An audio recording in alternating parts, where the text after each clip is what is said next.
Your casino loses money. Maybe we can do better. You think I'm skimming off the top, Mike? You're unlucky. You'd let me look at it, and we'd be on to the next thing. I had a parakeet. I hated it. I was glad when it died. Welcome to Hollywood Secrets. Dive into the golden age of cinema with us, where we showcase iconic old Hollywood movie clips. Think you know your classics? Watch closely and try to guess which legendary film each clip is from. It's a challenge for true movie buffs. Don't forget to hit that subscribe button and join our community of vintage film lovers. Let's keep the magic of old Hollywood alive together. Why don't you say it, you coward? You're afraid to marry me. You'd rather live with that silly little fool who can't open her mouth except say yes, no, and raise a passel of me. Gone with the Wind, 1939, is an epic historical romance directed by Victor Fleming, set against the backdrop of the American Civil War. The film stars Vivien Leigh as Scarlett O'Hara, the strong-willed Southern belle, and Clark Gable as Rhett Butler, her charming yet roguish suitor. Olivia de Havilland plays the kind-hearted Melanie Hamilton, while Leslie Howard portrays the gentle Ashley Wilkes. Based on Margaret Mitchell's Pulitzer Prize-winning novel, the screenplay was adapted by Sidney Howard. The film is renowned for its lavish production, Max Steiner's sweeping score, and its groundbreaking Technicolor cinematography. Gone with the Wind remains one of the most beloved and enduring classics in cinema history. And as if to prove all I have said, here is one of the first to go. A lad who sat before me on these very benches. All Quiet on the Western Front, 1930, is a powerful anti-war film directed by Louis Milestone, based on Erich Maria Remarque's novel. The film follows Paul Baumer, portrayed by Lou Ayres, a young German soldier whose idealism about war is shattered by the harsh realities of combat. The cast also includes Robert Easton as Stanislaus Kaczynski, Paul's seasoned comrade.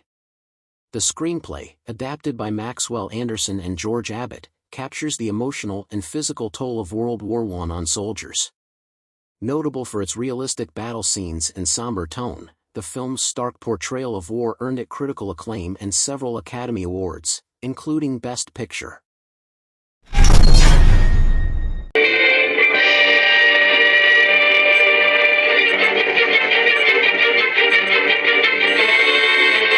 City Lights, 1931, is a silent romantic comedy directed by and starring Charlie Chaplin.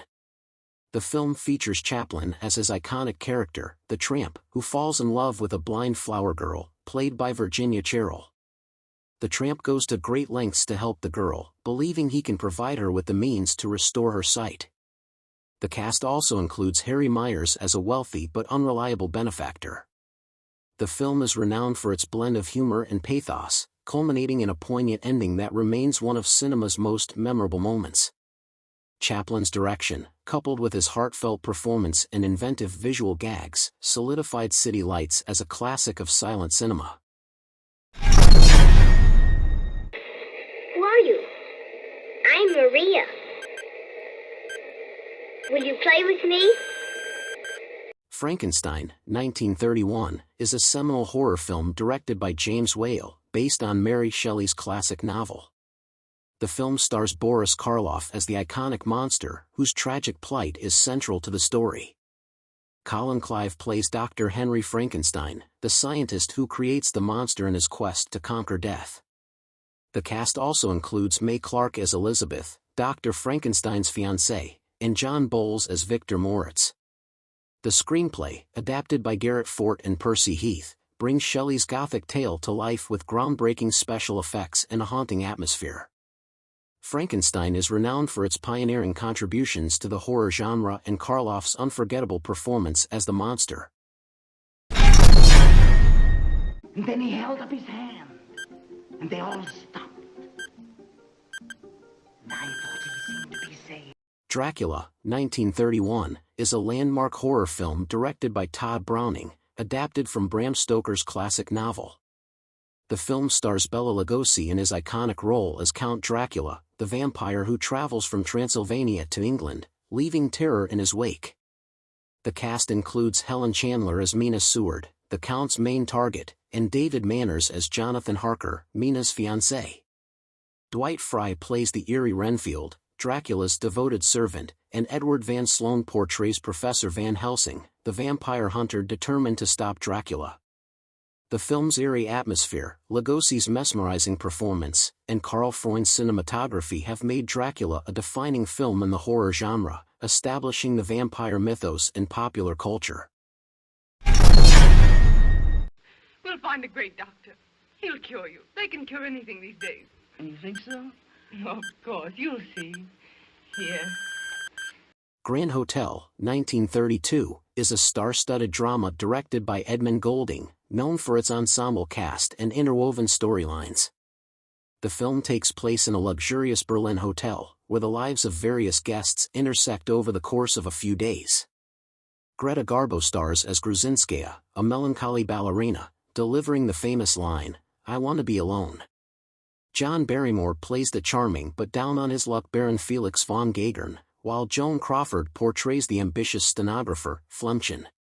Lionel Barrymore appears as the terminally ill accountant Otto Cringeline, and Wallace Beery as the ruthless industrialist Praising. The film won the Academy Award for Best Picture and remains a classic example of 1930s Hollywood glamour, showcasing the complexities of human relationships amidst the backdrop of luxury and despair. Madame Collet, if I were your father, which fortunately I am not. Trouble in Paradise, 1932, is a sophisticated romantic comedy directed by Ernst Lubitsch, celebrated for its wit and elegance. The film stars Miriam Hopkins as Lily, a clever pickpocket, and Herbert Marshall as Gaston Manescu, a suave gentleman thief. The two con artists join forces and pose as a wealthy couple to swindle the wealthy perfume company owner, Madame Mariette Collett, played by Kay Francis. As Gaston grows closer to Mariette, a love triangle forms, complicating their con. The film is renowned for its sharp dialogue, stylish direction, and the trademark Lubitsch touch, a blend of humor, romance, and subtle innuendo.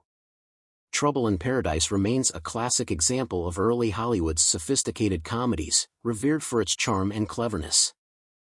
Look at that. The skunk. I Am a Fugitive from a Chain Gang, 1932, is a gritty and powerful drama directed by Mervyn Leroy. The film stars Paul Muni as James Allen, a World War I veteran who becomes a victim of a corrupt justice system and is wrongfully sentenced to a brutal chain gang. His harrowing experience and subsequent escape highlight the inhumanity and injustice of the penal system. Glenda Farrell plays Marie, a woman who manipulates Allen into marriage and later betrays him. The screenplay, based on the autobiography of Robert E. Burns, captures the harsh realities of life on a chain gang and the struggle for freedom.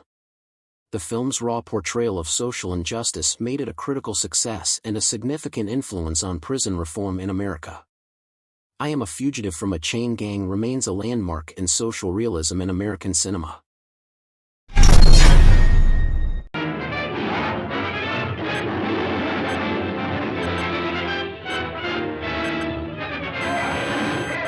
King Kong, 1933, is a groundbreaking adventure and monster film directed by Marion C. Cooper and Ernest B. Schoedsack. The film tells the story of a giant ape, Kong, who is discovered on the mysterious Skull Island and brought to New York City as a spectacle. Fay Wray stars as Ndero, the damsel in distress who becomes the object of Kong's affections. Robert Armstrong plays Carl Denham, the ambitious filmmaker who captures Kong, and Bruce Cabot portrays Jack Driscoll, Anne's love interest and the hero who battles the beast. The film is renowned for its revolutionary special effects by Willis O'Brien, particularly the stop-motion animation that brought Kong to life. King Kong became a cinematic icon, known for its thrilling action sequences, including the climactic scene where Kong climbs the Empire State Building. The film's blend of adventure, horror, and tragic romance has cemented its place as one of the most influential and enduring films in movie history. You know, spy on him? At samar, all the time I talk, you no say nothing. At samar, you no speak, I said. Duck Soup, 1933, is a classic Marx Brothers comedy directed by Leo McCarey, celebrated for its sharp wit, satire, and anarchic humor. The film stars Groucho Marx as Rufus T. Firefly, the newly appointed president of the fictional country of Fredonia. His absurd policies and antics lead the nation into a hilariously chaotic war. The film features Chico Marx as the sly pianist Ciccolini, Harpo Marx as the silent but mischievous Pinky, and Zeppo Marx as Bob Roland, Firefly's loyal secretary. Margaret Dumont plays Mrs. Gloria Teasdale, a wealthy widow who supports Firefly's rise to power. Duck Soup is famous for its fast-paced dialogue, physical comedy, and satirical take on politics and war. Despite being initially underappreciated, it is now regarded as one of the greatest comedies ever made, showcasing the Marx Brothers at the height of their comedic prowess. These actresses not only captivated audiences with their beauty and talent but also challenged the boundaries of what was acceptable on screen during Hollywood's golden age. Their daring performances paved the way for future generations of actresses and filmmakers, leaving a lasting legacy in the history of cinema. Stay tuned to Hollywood Secrets for more intriguing stories and behind-the-scenes insights into the world of classic Hollywood.